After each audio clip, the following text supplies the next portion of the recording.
project 6,951, put the seat ski back together in a complete perfect working order. Shouldn't take too long.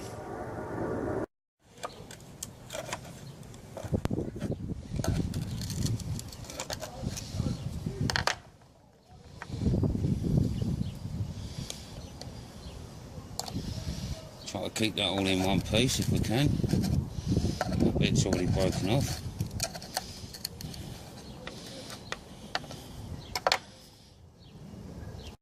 Right, so now we've ended up with that piece there, which is, as you can see, it's broken. A little piece there, broken off, but we can put that together, take all our measurements. This will end up like that, and eventually, hopefully, we can make another one that looks like that. That will do. Just want to repaint. Then the ones on the front are much simpler.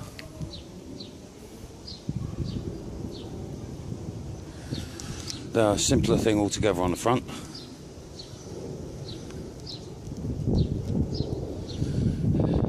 That's all we've got to do. Make them up. Okay, so this is what we've got to make.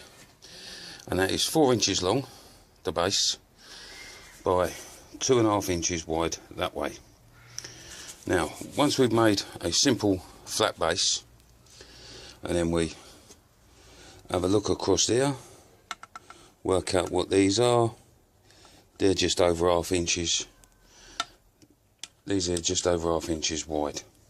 They don't really matter. The plate could be a completely flat plate, but you're better off to cut the middles out, because once the middles are cut out, these little rubber blocks with the holes in, one goes in there and one goes, whoops, where are we? You've got one in that side, and then you've also got one goes in this side. Now, the rubber blocks, they have to fit first. This is why you need the hole underneath, because the rubber blocks, they fit one each side onto this. So you put them on, you'll have had your other fitting already fitted up here, put your rubber blocks on, drop it down, job done. Then just simply bolt back into there. Now, to make this, I'll just use a simple couple of pieces of flat steel, whatever scrap that I've got lying around.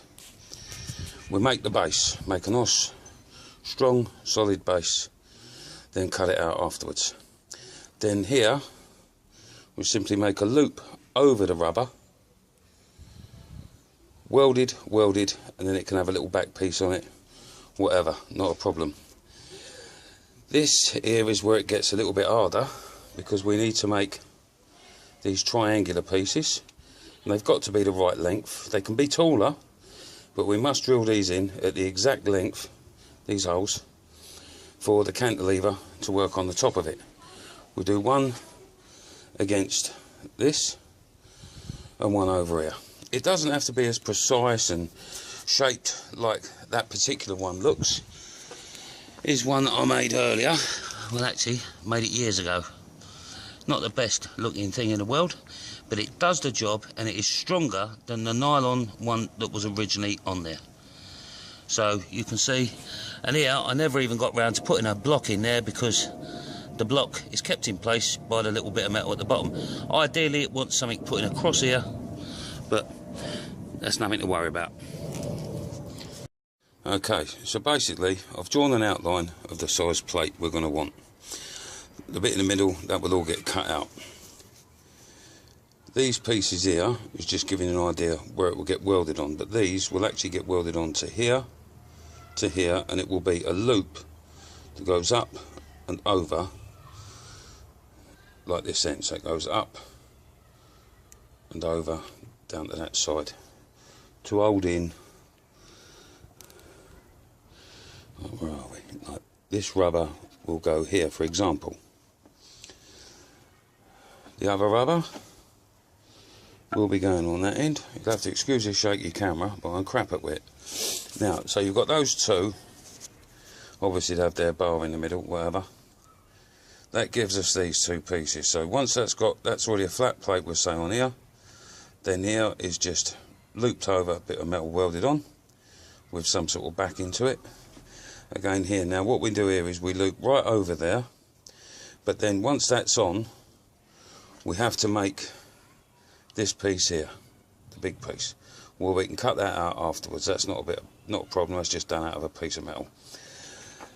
On the back, what I do there is, rather than leave all these big spaces, da-di-da-di-da, I'll just simply make another piece of metal that comes straight up the back. Once I've got this loop over and welded on, then a piece of metal straight up the back, then again shaped to that, drilled out, then we can shape it to triangles to make it look a little bit neat. So it's not really that hard, it's just a case of getting a little bit of metal, a little bit of time, weld it up, job done. Nothing fantastic, except once finished, although slightly heavier, will be, I don't know, 20 times stronger than plastic. And it ain't just going to go brittle and snap, I hope.